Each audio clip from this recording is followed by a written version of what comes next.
أعوذ بالله من الشيطان الرجيم. أعوذ بالله من الشيطان الرجيم.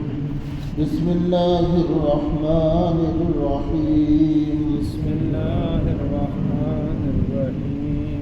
ما أصاب من مصيبة إلا بإذن الله. ما أصاب من مصيبة إلا بإذن الله. میں پوری صورت میں پڑھا ہوں، بس آیت میں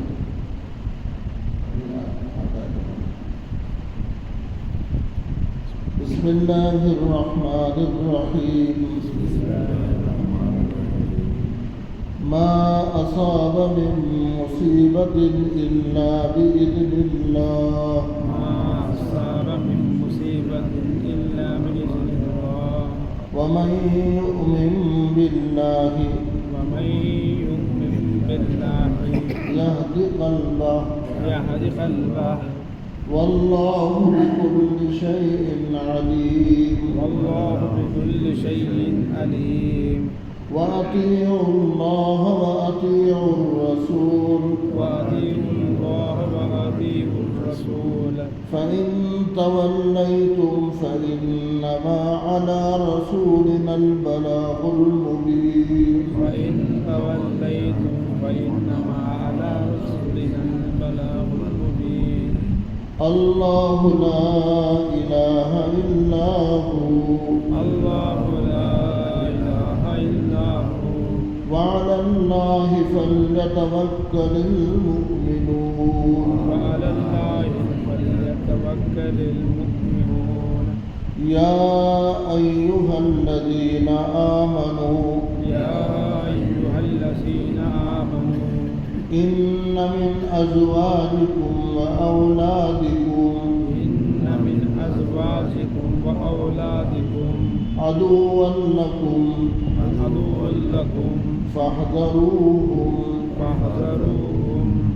وإن تعفوا وتصفحوا وتغفروا وإن تعفوا وتصفحوا وتغفروا فإن الله غفور رحيم. فإن الله غفور رحيم. إنما أموالكم وأولادكم فتنة إنما أموالكم وأولادكم فتنة. والله عنده أجر عظيم. والله عنده أجر عظيم. فاتقوا الله ما استطعتم فاتقوا الله ما استطعتم واسمعوا وأطيعوا وأنفقوا خيرا لأنفسكم. ومن يوق شح نفسه فأولئك هم المفلحون. إن تقرضوا الله قرضا حسنا يضاعف لكم ويغفر لكم والله شكور حليم. عالم الغيب والشهادة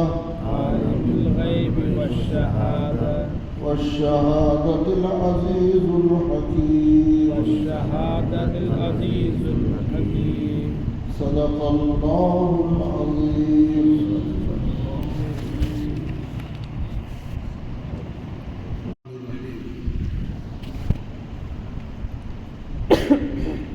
یہ آیتیں جس کی تلاوت کی گئی پارے 28 کی ہے اور سورت کا نام ہے سورہ تغابن. قرآن پاک یا اللہ کی کتاب ہے. اللہ رب العزت نے 4 بڑی کتابیں اتاری الگ الگ پیغمبروں پر. اس میں سب سے پہلی کتاب تورات ہے، دوسرے زبور ہے، تیسرے انجیل ہے اور یہ چوتھا کلام پاک ہے، قرآن پاک. پچھلے 3 کتابیں محفوظ نہیں ہیں، گم ہو گئی، یا تو زمین سے اٹھا لی گئی یا لوگ اسے فراموش کر دی یا اس میں رد و بدل کرے، جیسا کہ قرآن پاک کی ایک آیت میں اللہ نے فرمایا پچھلے زمانے کی جو کتابیں ہیں اس زمانے کے علماء نے اس کے اندر رد و بدل کر دیا، وَيَشْتَرُونَ بِهِ ثَمَنًا قَلِيلًا۔ آپ آگے ایک مسئلہ پوچھیں، آپ کی تائید میں مسئلہ دینا ہے تو آیت بدل دی،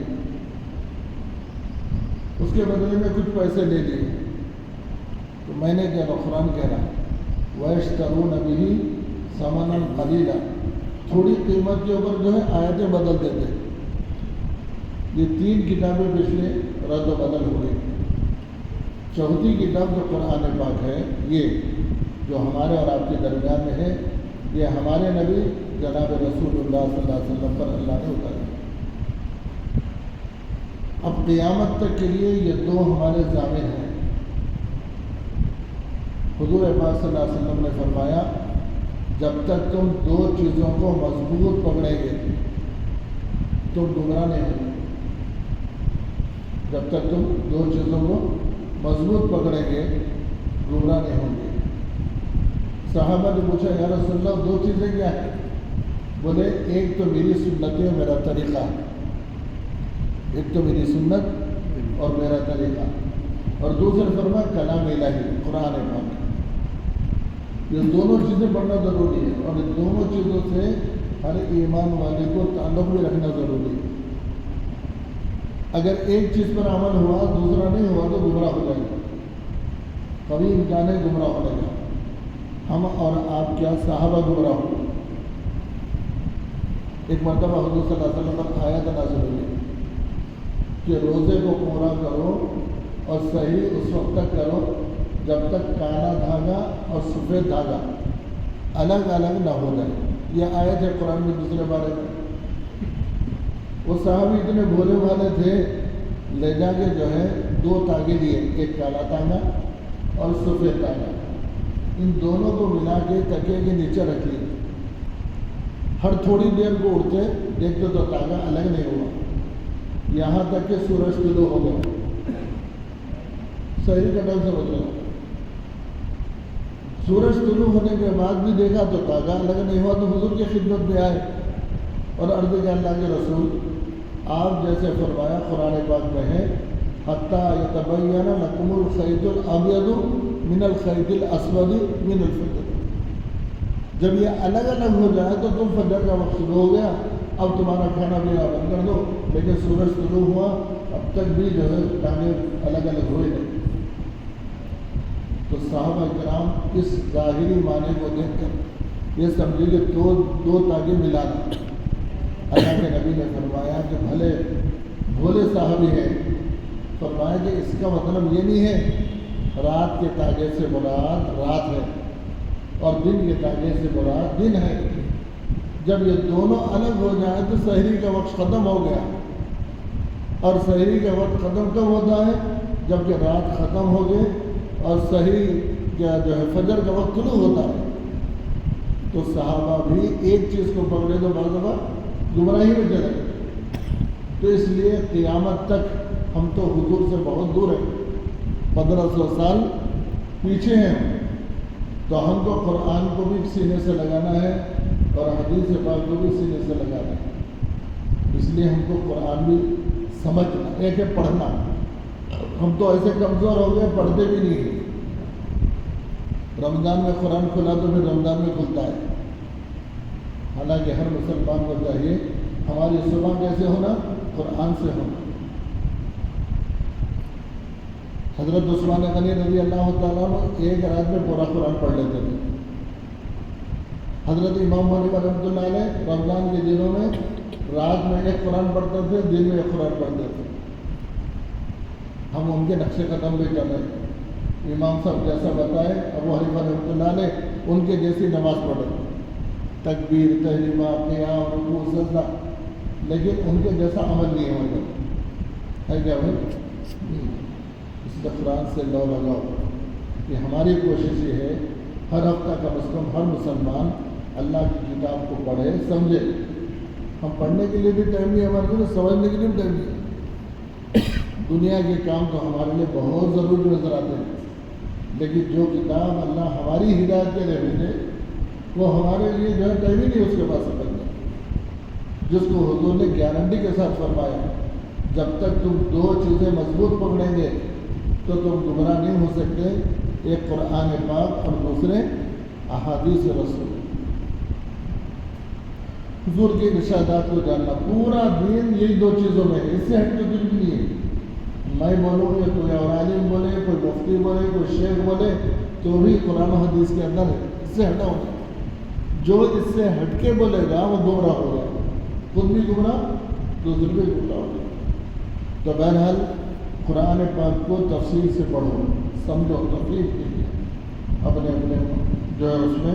اس کے لیے الحمدللہ یہاں ایک کوشش چل رہی ہے, اللہ کی مدد سے ہوتا ہے, لیکن بیٹھنے والے بہت کم ہیں. نہیں کم ہے نہیں, سب کو قرآن کی ضرورت ہے, کوئی ہے قرآن کے بغیر. حضرت صدیق اکبر رضی اللہ عنہ فجر کی نماز پڑھتے اور جو ہے اپنے گھر کے سامنے ایک چبوترا بنا کے رکھے تھے, اس کا نام ہے صدیق ابو بکر. اس چبوترے کے اوپر قرآن پڑھتے تھے یہاں تک کہ ظہر کا وقت ہوتا تھا. اس راستے سے لوگ گزرتے, غیر مسلم بھی آپ کی تلاوت کو, قرآن کو سنتے ہوئے چلتے ہوئے رک جاتے تھے. ابو بکر کی آواز حضور کی خدمت میں مشرکین امت کا شکایت کرے, یا رسول اللہ ابو بکر سے کہیں کہ قرآن زور سے نہ پڑھے اور باہر نہ پڑھے. کیوں؟ اس سے ہمارے لوگ گمراہ ہونے کا اندیشہ ہے. گمراہ بولے تو مسلمان ہو جانے کا اندیشہ ہے. تو حضرات صحابہ, خلفائے راشدین, اولیاء امت سب قرآن سے وابستہ, لیکن ہم لوگ کیا ہیں, بہت دور ہو گئے. اس لیے قرآن کو سمجھو, پڑھو بھی اور سمجھو بھی. برسہ برس سے سورہ فاتحہ پڑھتے ہیں, آج تک سورہ فاتحہ کا ترجمہ آنے والا. اللہ کیا بولے اس صورت میں. قرآن پاک کی کوئی صورت ایسی نہیں ہے جس کو ہر نماز میں پڑھنے کا حکم دیا گیا. قرآن سورہ فاتحہ ہے, آپ فرض پڑھو تو بھی پڑھنا ہے, نافل پڑھو تو پڑھنا ہے, سنت پڑھنا ہے. تو اتنی اہم صورت کیا ہے بھائی, اس میں اللہ کیا چاہ رہے ہیں, کبھی سوچنے کا موقع ہی نہیں ملا. اس لیے ہم نمازی بھی ہیں, داعی بھی ہیں, جماعتوں میں وقت بھی لگ رہا, برسہ برس سے جو ہے دین کی محنت میں, لیکن سورہ فاتحہ کا ترجمہ آج تک ہم نے پڑھا. کیسے ہو سکتا؟ اس لیے قرآن کو سمجھو. اس سورت کا نام ہے سورۃ تغابن. اور ایک بات سنیے, قرآن میں 30 پارے ہیں اور 114 سورتیں ہیں. 114 صورتوں میں سے ہر صورت کا نام الگ الگ بولے آیا. پہلی صورت کا نام سورہ فاتحہ, دوسری صورت کا نام سورہ بقرہ, تیسری صورت کا نام سورہ آل عمران, چوتھی کا سورہ نساء, سورہ مائدہ. ہر صورت کا نام الگ. اتنے جمع کرے اللہ رب العزت امت کو ترغیب دینے کے لیے. علماء نے لکھا ہے کہ جو بھی نام رکھا جاتا ہے اس کے اندر اس کے معنی کا اثر ہوتا ہے. اس لیے یہاں اس سورت کا نام بھی سورہ تغابن ہے. تغابن کے معنی ہار جیت. ہر چیز میں ہے نا ہار جیت, دنیا کے اندر بھی ہے, آخرت میں بھی ہے, تجارت میں بھی ہے, کاروبار میں بھی ہے, کھیل کود میں بھی ہے. تغابن کے معنی ہے ہار جیت کا معاملہ.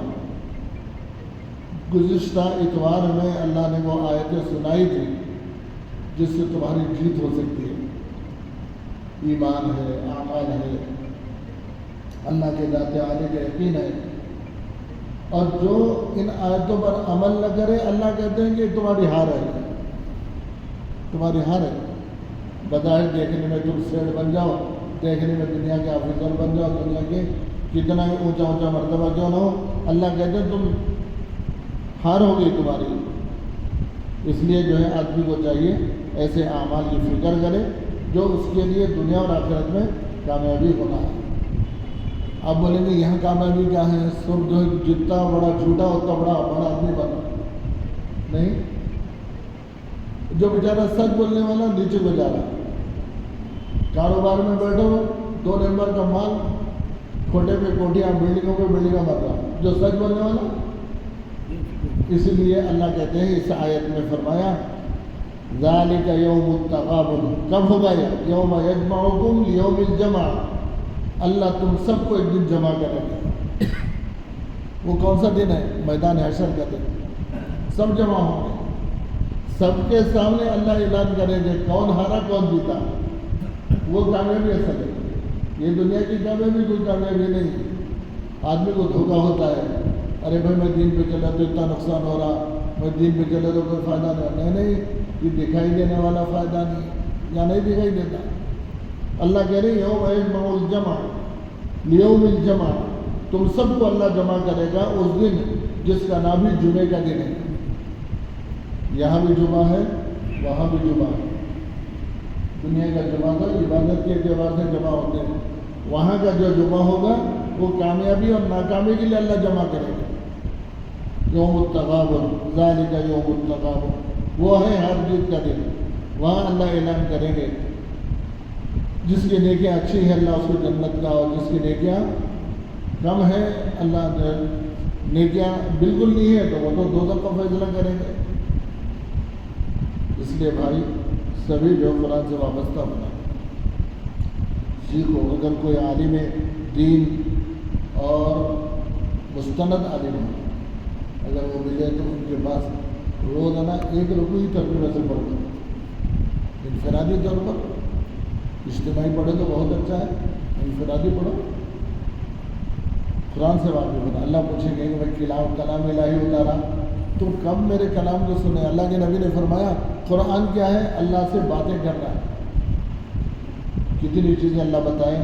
جو لوگ مجلس میں شریک ہو گئے ان کو پتہ چل رہا الحمدللہ کیسی کیسی نعمتیں اللہ اس میں بیان کرے. بہرحال خیر چلیے بات لمبی چکی ہے، ابتدا میں تھوڑی بات ہو جانا مجبور کیا. اب دیکھیے آگے ما اصاب من مصیبت، جو کچھ تم کو پریشانی لاحق ہوتی ہے دنیاوی اعتبار سے، جان میں بھی، مال میں بھی، اولاد میں بھی، جو کچھ تم کو مصیبت آتی ہے، پریشانی آتی ہے، الا باذن اللہ، یا اللہ کے حکم سے آتی ہے. اللہ کے حکم سے. اس میں سب سے بڑا ایمان ہمارا ہے مضبوط کرنے کا. ہم بعض دفعہ یہ سوچتے ہیں کوئی پریشانی لاحق ہو گئی تو ہم یہ سمجھتے ہیں کہ ہمارے کام کی وجہ سے ہوئی. بازار جا رہے تھے 500 کلو جیب میں رکھے لیکن جیب کٹا ہوا تھا جیسا میرا ہے سو پیسے نکل کے گر گئے تو آپ سمجھتے ہیں شاید اگر میں ادھر نہیں رکھتا تو پیسے بچ جاتے تھے. نہیں، یہ تو اللہ کی طرف سے طے تھا. ما اصاب من مصیبت الا باذن اللہ، اللہ کی طرف سے آتی. جو کچھ ہوتا ہے وہ اللہ کی طرف سے ہوتا ہے.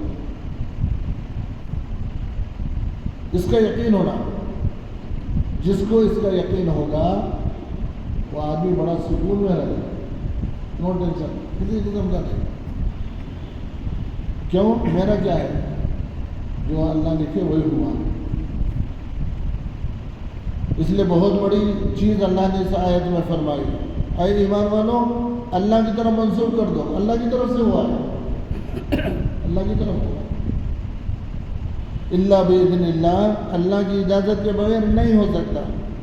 اللہ کے علم ہے. اس کو اللہ کے نبی جناب رسول اللہ صلی اللہ علیہ وسلم نے فرمایا لا يتحرك بحرکت الورق الا باذن اللہ. درخت کا ایک پتا بھی حرکت نہیں کرتا مگر اللہ کی اجازت سے ہوگا. زلزلے کا جھٹکا آ گیا، طوفان آ گیا، فلاں گیا، کس کے حکم سے؟ اللہ کی اجازت سے. آگے فرمایا سنیے ومن یؤمن باللہ، جو اللہ پر ایمان لائے، یہدی قلبہ، اللہ اس کے دل کو صحیح راستے پر قائم رکھ دیتے ہیں. جو اللہ پر ایمان لائے اس کا دل کیا ہو جاتا ہے؟ اللہ کی ہدایت پر مطمئن ہو جاتا ہے. میرا کیا ہے؟ اللہ کی طرف سے جب فیصلہ ہے. یہدی قلبہ، اور دل اس کا جو فیصلہ کرے گا وہ صحیح کرے گا. ایمان والے کا فیصلہ کیا ہوگا؟ صحیح ہوگا. اللہ اس کی رہبری کریں گے، یہ راستہ تیرے لیے مفید ہے، یہ راستہ تیرے لیے نقصان دہ ہے، اللہ فیصلہ کرے گا. اور دل ہی فیصلہ کرنے والا ہے نا. حضور پاک صلی اللہ علیہ وسلم نے فرمایا انسان کے بدن میں گوشت کا ٹکڑا ہے، گوشت کا ٹکڑا ہے. اذا صلحت صلح الجسد کلہ، اگر وہ گوشت کا ٹکڑا صحیح ہے تو پورا جسم صحیح ہے. وَإِذَا فَسَدَتْ فَسَدَ الْجَسَدُ كُلُّهُ، اگر وہ گوشت کا ٹکڑا خراب ہے تو یوں سمجھو کہ پوری باڈی خراب ہے. صحابہ نے پوچھا وہ کون سا ہے؟ آنکھ ہے، کان ہے، دل ہے، دماغ ہے، پیر ہے. تو حضور نے فرمایا الا وہی القلب، سنو سنو وہ دل ہے تمہارا. تو دل کی طرف اللہ کہتے ہیں کہ جو ایمان والا ہے بندہ اللہ کی طرف متوجہ ہوتا ہے تو اللہ اس کے دل کو صحیح رہبری کرتے ہیں. یہدی قلبہ واللہ بکل شیء علیم، اللہ ہر چیز کو جاننے والا ہے.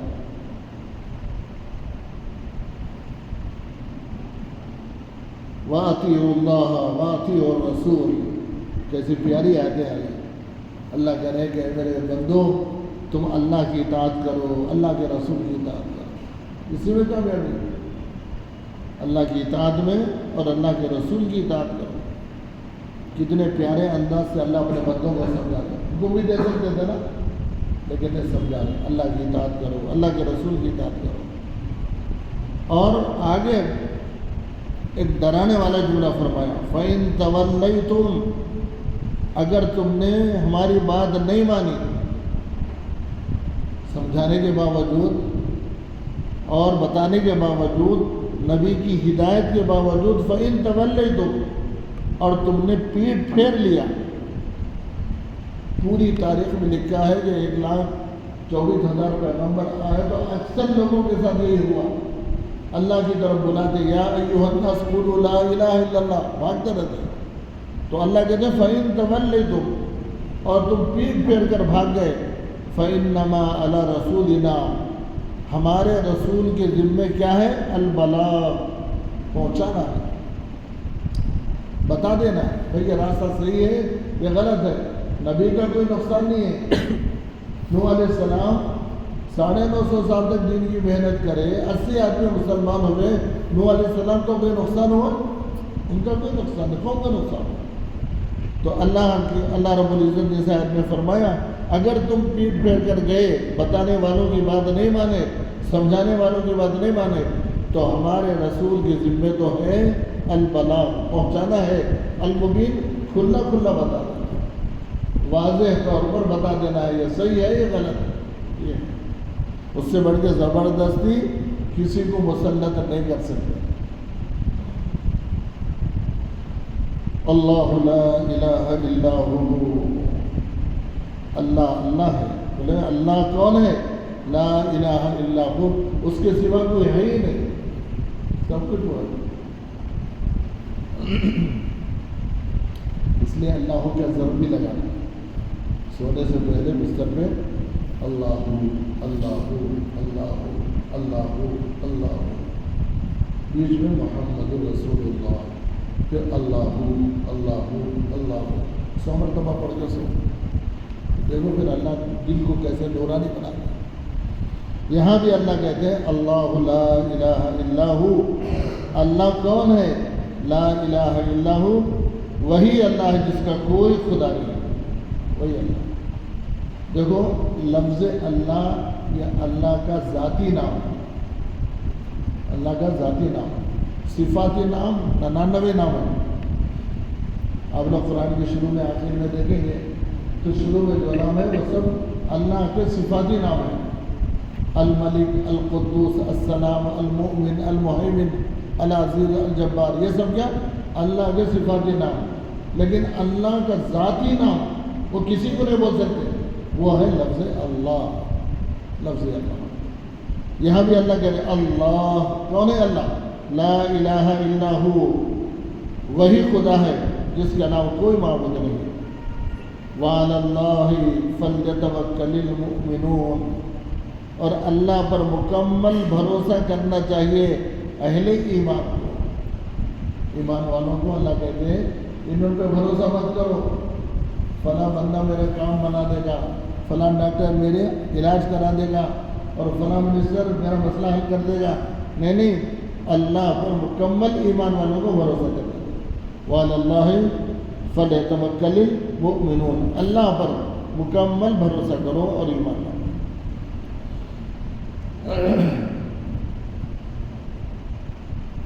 آگے فرمایا، یہ بھی آیت سوچے کیسے اللہ سمجھا رہے ہیں۔ یا ایھا الذین آمنوا، اے ایمان والو، ان من ازواجکم و اولادکم عدوا لکم، اے ایمان والو، تمہاری بیویاں اور تمہاری اولاد دوست ہے کہ دشمن ہے؟ بیوی سے ہر ایک کو دوستی ہوتی نا، اولاد میں سے بھی ہر ایک کو ہوتی۔ اللہ کہتے ہیں اے ایمان والو، تمہاری بیویاں اور تمہاری سب اولاد عدو لکم، تمہاری دشمن ہے۔ کیا بولے اللہ؟ دشمن ہے بولے۔ سمجھ میں نہیں آ رہی بات کیسے بھائی؟ اس کے بغیر وہ ہمارے کو دیکھے بغیر وہ لوگ کھانا نہیں کھاتے، اور جائے بغیر جو ہے وہ لوگ ہوتے نہیں، پھر اللہ کہہ رہی ہے دشمن کیسا۔ اس آیت کی تفسیر میں امام زیلعی نے لکھا کہ دشمنی اس اعتبار سے ہے کہ وہ تمہارے دین کے چلنے کے اندر رکاوٹ بنتے ہیں۔ تم دین پہ چلنا چاہ رہے ہیں لیکن وہ تم کو چلنے نہیں دے رہے، تو جو دین پہ چلنے کے لیے رکاوٹ ڈالے وہ تمہاری دشمن ہے، تمہاری دوست نہیں ہے۔ دوست تو بھلائی کا نفع کا جو ہے ذریعہ بنتا ہے، نقصان کا نہیں۔ آگے فرمایا تمہاری بیویاں اور تمہاری اولاد عدو لکم، تمہارے سے دشمنی کرتے ہو۔ فاحذروا، اللہ کہتے ہیں تم ان سے بچو، ان سے بچو۔ کیا مطلب؟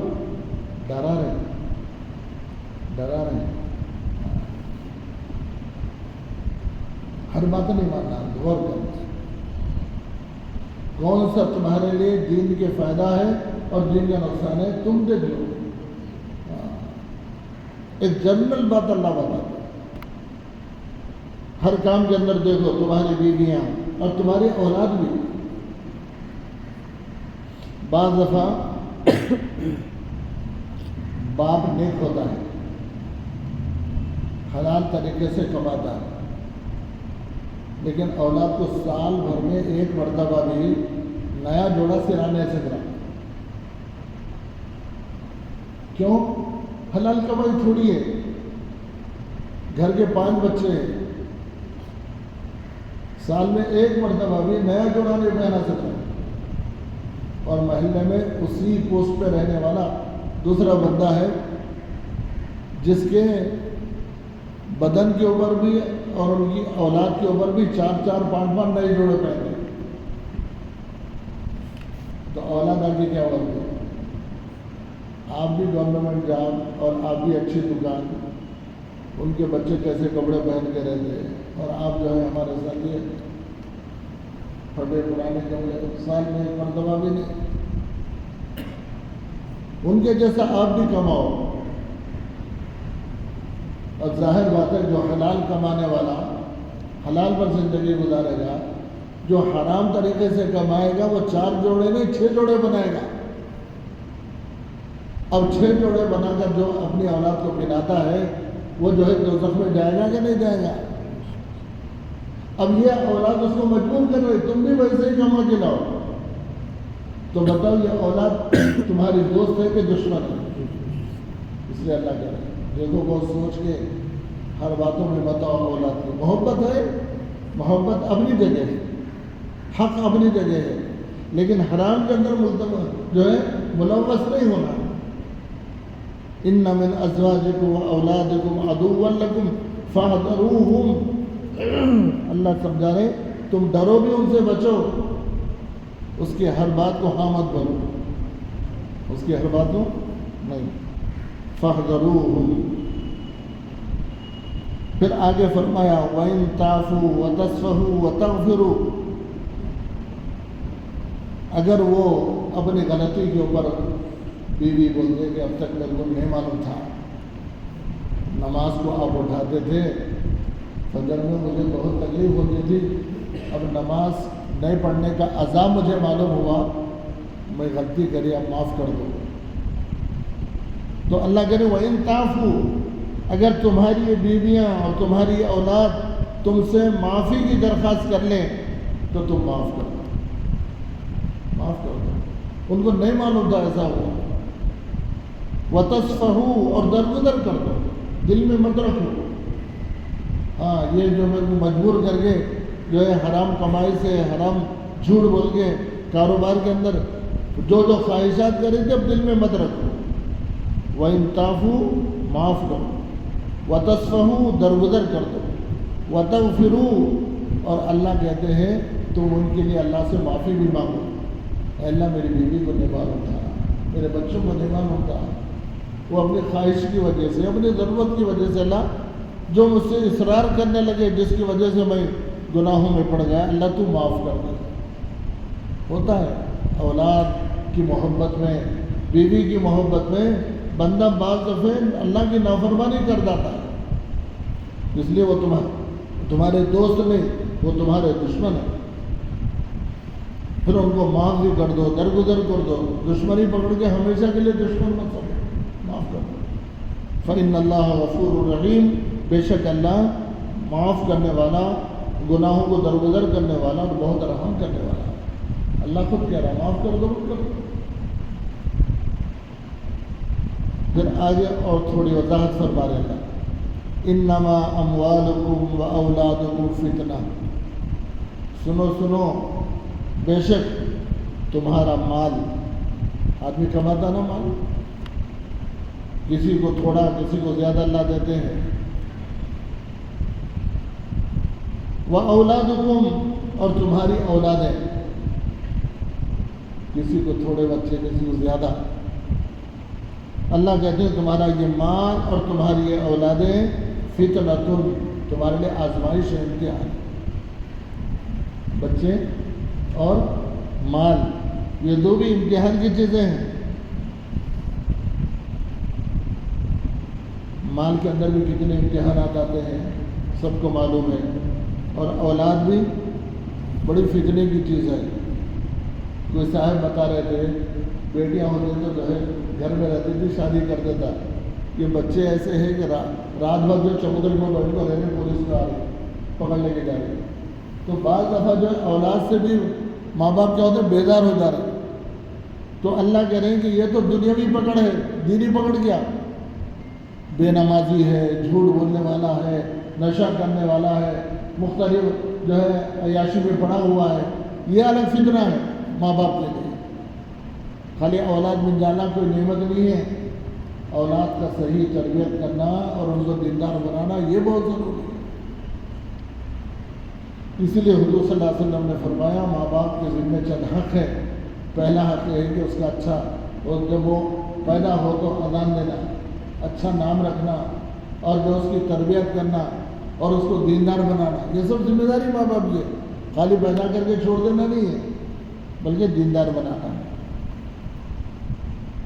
انما اموالکم و اولادکم فتنہ واللہ عندہ اجر عظیم، اور اللہ کے پاس بہت بڑا اجر ہے ان لوگوں کے لیے جو اہل ایمان اللہ اور اللہ کے رسول کی اطاعت پر چلتے ہیں، جو اللہ اور اللہ کے رسول کی اطاعت پر چلے، اللہ کے پاس ان کو بہت بڑا اجر ہے۔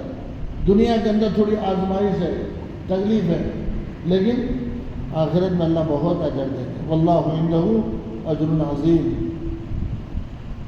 فرمایا فاتقوا اللہ، اللہ سے ڈرو، مستطعتم، جتنی تمہاری طاقت ہے،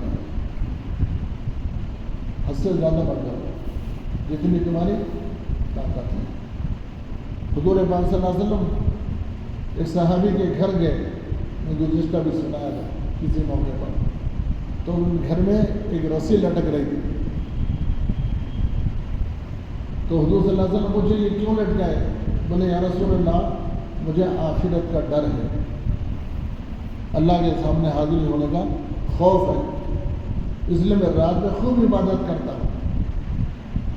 اور بعض دفعہ نماز کی حالت میں کھڑا ہو کر عبادت کرتا ہوں تو مجھے اونگ آ کے کبھی کبھی گر جاتا ہوں، اس لیے میں نے اس رسی کو ٹانگ لٹکا کے رکھا، جب میری ایسی کیفیت ہوگی تو میں اس رسی کو اپنے گلے میں ڈال لوں گا تاکہ نہ گروں،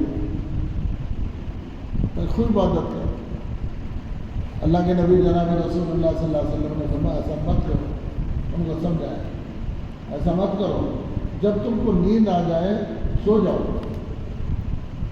اپنے نفس کا بھی تمہارے ذمہ حق ہے، تمہاری آنکھوں کا بھی تمہارے ذمہ حق ہے، اس کو بھی ادا کرو۔ ایسے اللہ یہاں کہہ رہے ہیں فاتقوا اللہ، اللہ سے ڈرو، مستطعتم جتنی تمہاری طاقت ہو رکھو، واسمعوا اور غور سے سنو اللہ کی بات، اللہ کے نبی کی بات، قرآن کی بات، حدیث کی بات، واطیعوا اور اس کی فرما برداری کرو، وانفقوا خیرا لانفسکم اور اللہ نے جو کچھ تم کو دیا تم خرچ کرو، اور یہ خرچ کرنا یہ تمہاری ذات کے لیے بہتر ہے، وانفقوا اور خرچ کرو، خیرا لانفسکم یہ تمہارے حق میں بہتر ہے، اللہ نے جو کچھ دیا اس کو خرچ کرنا اللہ کے راستے میں، کتنا دینا ہے نہیں بنائے گا، جو کچھ اللہ دیا اتنا ہی دو۔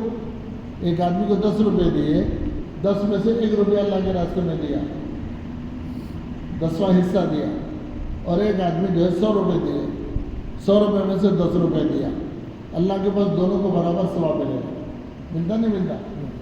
کیوں؟ ان بھی 10واں حصہ دیا اور وہ بھی 10واں حصہ دیا، اگرچہ 10 روپے دیا اور 1 روپیہ دیا، تو جس کو جتنا دیے اللہ اس میں سے دینا۔ وَأَنفِقُوا خَيْرًا لِأَنفُسِكُمْ یہ تمہارے حق میں بہتر ہے۔ اللہ تم کو قیامت کے دن بتائیں گے دیکھو یہ تمہارا اللہ کے راستے میں خرچ کرنا، صدقہ کرنا، خیرات کرنا، مخلوق خدا کی خدمت کرنے کا دیکھو یہ ثواب ہے۔ وَمَنْ يُوقَ شُحَّ نَفْسِهِ جو اپنے آپ کو بخالت کرے بچائے، جن میں ہے ضرورت مند سامنے کھڑا ہوا ہے پھر بھی آپ 1 روپیہ بھی نہیں خرچ کر رہے، يُوقَ شُحَّ نَفْسِهِ دل کے اندر جو ہے مال کی محبت کی وجہ سے تم دل جہاں خرچ کرنے کو تیار نہیں۔ وَمَنْ يُوقَ شُحَّ نَفْسِهِ اپنے نفس کی بخالت کی وجہ سے خرچ نہیں کرتے، راہ خدا میں نہیں دیتے، اللہ کے راستے میں نہیں لگاتے، تو پھر ایسی صورت میں بہت بڑا نقصان ہوگا۔ اس لیے اللہ کہہ رہے ہیں جو کچھ تم کو اللہ دے تم اسے خرچ کرو اور اللہ کی اطاعت کرو، ایسے بندوں کے لیے اللہ کی طرف سے حکم ہے فَأُولَٰئِكَ هُمُ الْمُفْلِحُونَ پس یہ تمام کے تمام لوگ کامیاب ہیں۔ ایسے تمام لوگ کیا ہیں؟ کامیاب۔ شرط کیا ہے؟ ایک ہے سننا، وَاسْمَعُوا قرآن و حدیث کی بات سننا، دوسرے وَأَطِیعُوا اللہ کی اطاعت کرو، اور جو کچھ اللہ دے اسے خرچ کرو، ایسے لوگ کامیاب ہیں۔ آگے اس سورت کا اختتام ان 2 آیتوں پر کیا ہے، ان تقرضوا اللہ قرضا حسنا اگر تم قرضہ دیں گے اللہ کو قرضا حسنا عمدہ طریقے سے، بندوں کو حکم کیا ہے؟ قرضہ دینے کا حکم۔ ان تقرضوا اللہ قرضا حسنا اگر تم قرضہ دیں گے اللہ کو قرضے کی ضرورت ہے؟ اللہ خود غنی ہے، آسمان و زمین کے سب خزانے اس کے ہاتھ میں، پھر اس کو قرض کا لفظ کیوں استعمال کرے؟ قرضے کا مطلب یہ ہے کہ لینے والے کے ذمے واپس کرنا ضروری ہے۔ میں آپ سے پوچھا کہ 10 روپے کا آپ قرضہ دیجیے وہ واپس کروں گا، تو دینے والا بھی سمجھتا ہے کہ پیسے میرے کو قرضے میں دیا ہوں میں واپس ہو گئی۔ اللہ اس آیت کے ذریعے سے اشارہ کر رہے ہیں کہ جو بندے میرے نام پر، میرے کام پر، میرے مخلوق کی خدمت پر جو تم پیسہ خرچ کریں گے وہ خرچ کرنا نہیں ہے بلکہ میرے ذمہ قرضہ ہے۔ اللہ اکبر، یہ قرضہ ہے، تم دے رہے ہیں تو یہ مت سمجھو کہ یہ چلے گئے، نہیں نہیں، اللہ ضرور تم کو واپس کرے، قرضاً حسنا، عمدہ طریقے سے دو۔ تو اللہ کی طرف سے اعلان ہے یضاعفہ لکم، اللہ تم کو دگنا دیں گے، بولے جتنا دی اتنا نہیں بلکہ دگنا دیں گے۔ قرضے میں 10 روپے لے کے 10 روپے دینا، قرض اگر 10 کے 12 لیے تو سود ہے۔ کسی کو آپ 10 روپے دے کے بولے واپس کرنے کا تو 12 روپے دینا، یہ سود ہے، جائز نہیں، حرام ہے۔ لیکن اللہ کہہ رہے تم میرے نام پہ دو، میں تم کو ڈبل دوں گا، یہ اللہ کا انعام ہے۔ ان تقرضوا اللہ قرضا حسنا یضاعفہ لکم، اللہ تم کو ڈبل دے گا۔ کتنا ڈبل دے گا وہ مجھے تفصیل میں جانا نہیں، تیسرے بارے میں وہ آیت ہے، یضاعفہ لکم ویغفر لکم۔ پھر اللہ کی طرف سے خصوصی انعام یہ ہے کہ تم کار خیر میں خرچ کرنے کی وجہ سے اللہ تمہارے گناہوں کو بخش دے گا۔ ویغفر لکم، اللہ کے راستے میں خرچ کرنے والوں کو بھی اللہ دیتے ہیں اور ڈبل دیتے ہیں اور گناہوں کو معاف کرتے ہیں۔ واللہ شکور حلیم، اللہ اکبر، اللہ بڑے قدردان ہے، شکور، شکریہ بولتے ہیں ہم لوگ اردو میں۔ کوئی آدمی چائے پی لیا تو بہت بہت شکریہ، کوئی گاڑی پہ لفٹ دے دیا تو شکریہ۔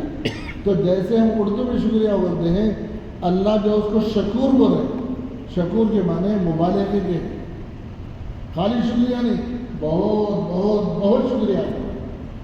اللہ اکبر، اللہ کو کیا ضرورت ہے بھائی؟ اللہ خود دیے، ہم آئے تھے جب دنیا میں دونوں ہاتھ خالی تھے، کچھ بھی نہیں تھا ہمارے نام پہ، تھا کیا؟ اگر ہم اپنی جیب سے کچھ دے رہے ہیں تو کس کا دے رہے ہیں؟ اللہ کا دیا ہو یا اللہ کے نام پہ دے رہے ہیں؟ پھر بھی اللہ کہہ رہے شکور ہوں، شکور، ضرور میں ضرور آپ کے شکرے کے ساتھ دوں گا۔ اللہ اکبر، واللہ شکور حلیم، اور حلم والے بھی اللہ برداشت بھی کرتے ہیں۔ کوئی جو ہے بخالت کرتا ہے تو اسے پکڑتے نہیں، حلم ہے۔ عالم الغیب والشہادہ، اللہ کون ہے؟ جانتا ہے غیب کو بھی اور کھلم کھلا ہونے والے سامنے کے عمل کو بھی۔ شہادہ، عالم الغیب والشہادہ، جیسے میرے سامنے کا چیز معلوم ہے، پیچھے کی چیز کیا معلوم؟ نہیں معلوم، لیکن اللہ سامنے بھی جانتے ہیں، پیچھے بھی جانتے ہیں، اس کو ہر چھوٹی چھپی چیز اللہ کو معلوم ہے۔ جیسے صحابی کا جملہ ہے کہ جو ہے بادشاہ کا تاج لا کے فہرست میں رکھ دیے تھے مال غنیمت میں، اندھیرا ہو گیا تو پوچھنے والے نے پوچھا، ارے بھائی میں نام لکھ رہا ہوں، اتنی بڑی قیمتی چیز لا کے تم رکھے، بادشاہ کا تاج، نام بولو تمہارا، چہرہ نظر نہیں آ رہا۔ وہ صحابی کیا بولے؟ جس کے لیے میں ایک کام کیا ہوں یہ، وہ میرے نام کو بھی جانتا ہے، میرے عمل کو بھی جانتا ہے۔ عالم الغیب، غیب کا جاننے والا ہے۔ عالم الغیب والشہادہ، العزیز، بہت غلبے والا ہے، وہ کمزور نہیں ہے، بہت طاقتور ہے۔ الحکیم، بس اللہ نے اس صورت کا جملہ، اس صورت کا فرمان، الحکیم، اللہ حکمت والے ہیں۔ حالات سے متاثر نہیں ہونا، ہر کام میں اللہ کی مصلحت ہے اور اللہ کی حکمت ہے، اللہ کی ذات پر بھروسہ کریں۔ اللہ تعالیٰ ہم سب کو الحمدللہ رب العالمین، اللہم لک الحمد و لک الشکر، اللہم صلی علی سیدنا شفیعنا حبیبنا مولانا محمد و بارک وسلم۔ اے اللہ ہم سب کے گناہوں کو معاف کر، خطاؤں سے درگزر کر، ایمان کامل عطا کر، تیرے ذات عالی کے اندر نصیب فرما۔ اے اللہ، اللہ قرآن پاک کا نور اور اس کی ہدایت ہم سب کے لیے مقدر فرما۔ اے اللہ، اللہ قرآن پاک کی تلاوت کا، سمجھنے کا، اللہ سمجھانے کا اللہ اپنے کرم سے موقع کرنا، اپنے فضل و کرم سے قبول فرما لے، اللہ قبول فرما لے۔ اے اللہ ہم کو اس کی سمجھ اور فہم عطا فرما۔ اللہ کیسے آپ نے پیارے پیارے انداز سے ہم کو قرآن میں ہدایتیں فرمائی، اللہ عمل کی توفیق عطا فرما۔ اللہ دنیا کی کامیابی بھی اور آخرت کی جیت بھی ہم سب کے لیے مقدر فرما۔ ہماری تمام دعاؤں کو اپنے فضل و کرم سے قبول فرما۔ اللہم صلی علی محمد و علی آلہ برحمتک یا رب۔